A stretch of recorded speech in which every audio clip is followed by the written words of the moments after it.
Welcome to You Can't Handle the Truth, where we dive into the real, raw truths about health, wellness, and self-growth.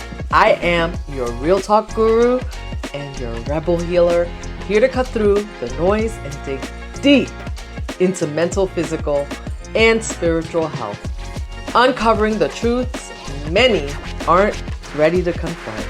But we're going to do that together. Today, we're unpacking the journey of self-discovery.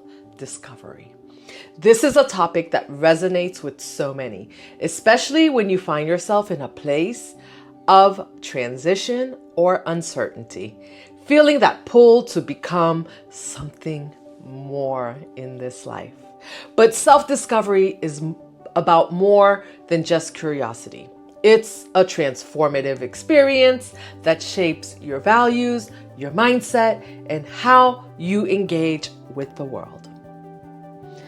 In this episode, I'll break down the 10 signs you're entering a new phase of self-discovery and a new phase of life, truthfully, and share how you can embrace these changes to step into a more authentic version of yourself. And who doesn't want to be authentic? We all strive for this. If you're here, you know what that struggle is. Before we dive into these signs, let's talk about why self-discovery can feel so unsettling. Change, even positive change, can make us feel vulnerable or uncertain. When we start to question our habits, values, and even the relationships we've built, it's natural to feel disoriented. Self-discovery forces us to look at ourselves in a raw way, without judgment or labels. Are you finding yourself having to do this? I know I have. This process of letting go and confronting who we are at the core is where growth happens. And while it's uncomfortable, it's also liberating. You know, when you start to question the things that you've been doing forever and just taking them for granted as this is what is, and then you realize that those things are no longer serving you, it's time to rethink. But that can be so uncomfortable, especially that might mean rethinking the people in your life, how you interact with the people in your life, how you interact with places, how you interact even with some things and substances that you've brought into your life, like food. All right, so let's break down these 10 signs and dive deeper into what each one might look like in everyday life. As I go through each, think about whether these resonate with your own experiences. Number 1 is increased self-reflection. This is where it all begins. You start asking questions that don't always have clear answers. Self-reflection often kicks off during quiet moments, when you're in the kitchen doing dishes, maybe during a late night drive, while journaling, or even in the middle of a chaotic day when you realize something doesn't feel quite right. Reflecting on things like, what's truly important to me, or am I living in alignment with my values, signals the start of a deeper exploration. Now, I want you to stop before we move on to number 2. I want you to stop and think about that.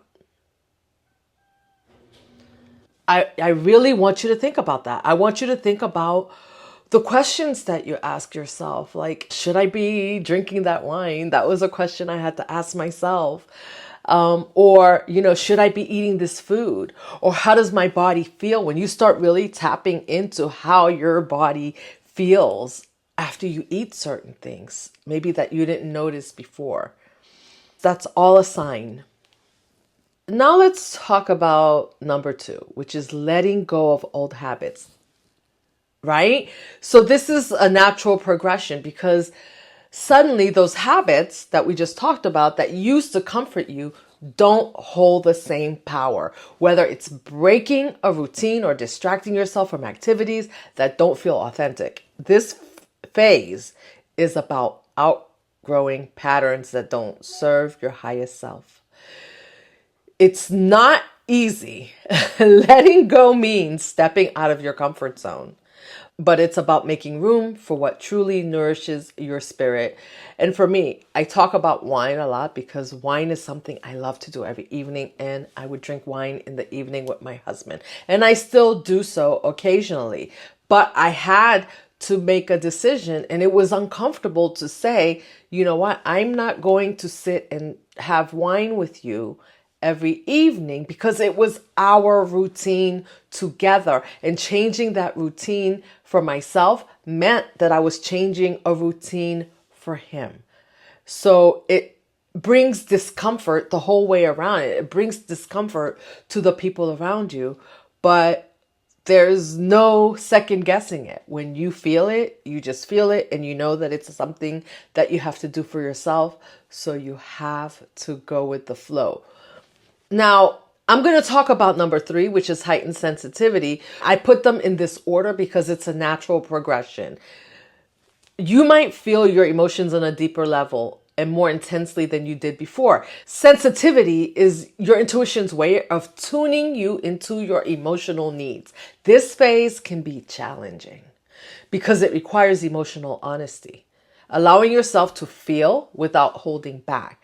But as you embrace this sensitivity, you'll learn what truly matters to you and how to express it. And you're going to learn how to express it in an emotionally intelligent way, right? So I'm going to go back to my example of, with my husband, I emotionally and physically did not feel well, right? So I had to express it to him. I couldn't ignore it and keep doing it, right? Just to make him happy and to stay in that same situation and maintain the status quo. I needed that change. So I had to be able to express to him, hey, I need to make this change. This is why. This is not about you. This sensitivity to what's going on with you and what is happening around you helps you find ways to communicate what you need without pushing it away, if that makes sense. Drop me a comment if that makes sense. Now we're going to go to number 4, which is shifting in values. Things that once felt important may start to feel shallow or irrelevant. If you thought that going out to dinner every night was important, you might not want to do that. This shift is about tapping into your true value and choosing meaningful relationships over surface level connections, or focusing on personal growth over external validation. You will start to find that you have things that you want to learn based on how you want to feel, or things that you start to want in your life as your values shift. You will find that at this point, that when you thought that somebody else's opinion mattered, it doesn't matter. That it's more your opinion matters more about what you want, because now you are separating what you want from what others want. This is often one of the most empowering parts of self-discovery, because it lets you release what doesn't serve your purpose. This is where you really start to let it go, because it just doesn't align with you. You no longer need validation from anyone. And so you can say, I don't need this in my life. And if this is for you, I respect that. But for me, this doesn't work anymore. And that's so empowering. Number 5 is craving authenticity. Superficial conversations and interactions may feel draining at this point. Remember, you used to talk about yes, we're going to the fair.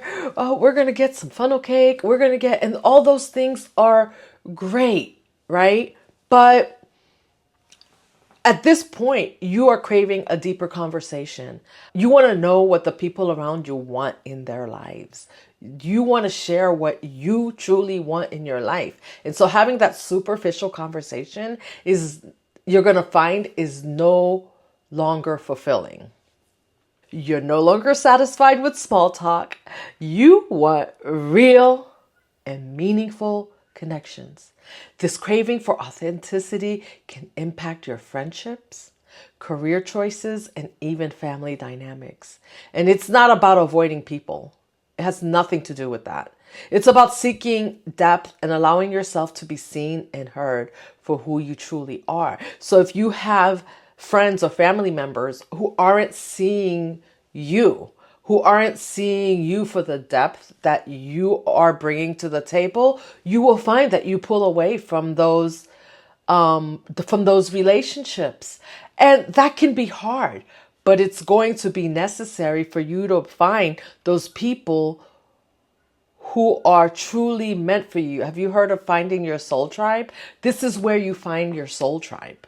The people who see your authenticity, who like your authenticity, and who also are stepping into their authenticity. Ooh, number 6 is desire for solitude. I can tell you about this. On my journey, solitude became a space of healing rather than feeling lonely. At this point, you are drawn to alone time as a way to recharge. You need that downtime away from others. This gives you time to reflect and connect with your true self, your own thoughts, so that you know what you need for you. Taking time for yourself without guilt is one of the most, or the next most, powerful acts of self-care, especially during phases of self-discovery.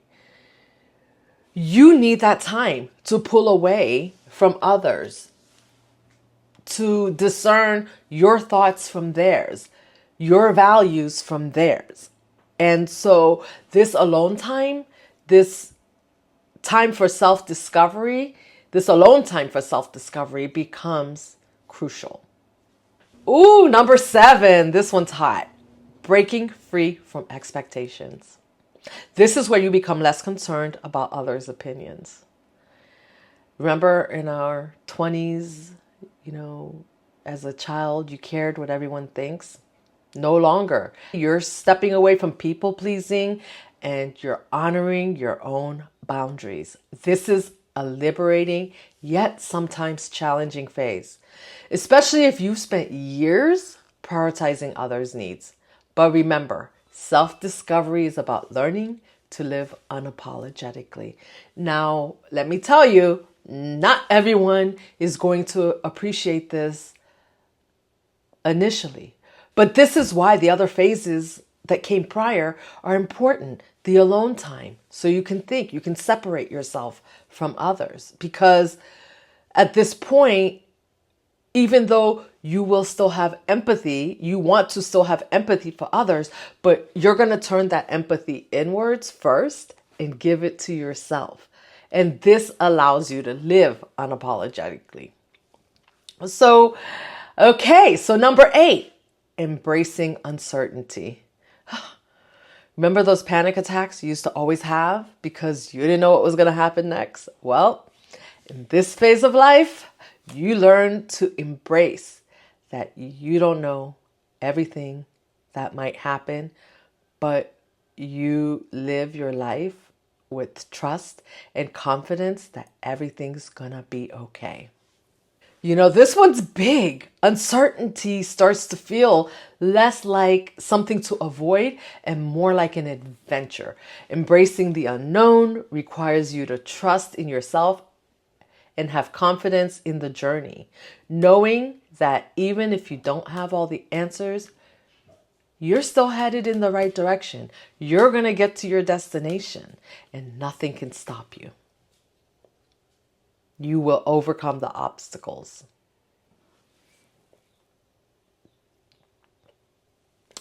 Number 9 is the physical shift that occurs. The changes in yourself. Changes in self-discovery can manifest in physical ways also. You may feel called to adopt a new health practice, change your style, or explore more and new ways to nourish your bodies. You may feel called to adopt new health practices, change your style, and explore new ways to nourish your body. These shifts reflect the deeper transformation happening within you and can be an exciting way to support your inner growth. So if you find that you're no longer wanting to eat that pizza, or you're no longer going after that burger that you used to always eat, that's part of the transformation. And that transformation leads to a physical shift in your body. And number 10 is a growing curiosity. You're opening up to new perspectives, ideas, hobbies. This curiosity is your soul's way of saying, expand, grow. There's more to experience. Whether it's a book, a class, or a new skill, follow this curiosity. It's a powerful guide. This curiosity often leads you back to your childhood dreams. And we'll talk about that in another segment. So, if you're noticing these signs, how do you actually embrace this phase without feeling overwhelmed? Well, here's some tips for you. I'm going to share some things that I did. Journaling is one. You keep track of your reflections. Writing lets you see your growth and process your emotions. Mindful breaks is another one. Take moments to pause, meditate, or simply sit in silence. These moments create space for clarity and help you stay grounded. Next is connecting with like-minded people. At this point in your life, you'll need to surround yourself with people who encourage your growth and remove yourself from situations where people discourage your growth. Finding a community that values authenticity can be incredibly validating during this time. And remember, it's okay to say no to things that don't align with your journey. Boundaries protect your energy and allow you to focus on what's truly important. This journey isn't linear. Some days you'll feel amazing. Other days you might feel messy. The key is to keep moving forward with trust and patience. And I want to say, if you watch my videos, you'll see that some days it's a little messy. Some days it's a little more organized, but I'm trusting in this process with you. I am on this authentic journey with you. So if you're feeling these signs, know that you're not alone. This journey of self-discovery is one of the most powerful transformations you can experience. Embrace it, honor it, and trust each step is bringing you closer to your true self. Now, if you're ready to take on this journey with me and explore more ways to live a balanced and high vibration life, join the Empower Her Success community and remember to tune in for My Life Mondays, Talk Tuesdays, Wellness Wednesdays, Thoughtful Thursdays, and Fabulous Fridays as we continue to grow together. And now, you know what to do. Like, subscribe, comment, and follow me for more empowering content so you can stay inspired. Thank you for joining me today on You Can't Handle the Truth. Until next time, stay true to yourself and keep exploring. And remember, every step you take on this path brings you closer to the real you. Keep shining and you stay beautiful. You stay strong. You stay inspired and you stay what? You stay sexy so you can keep taking care of yourself and those around you. Peace and love.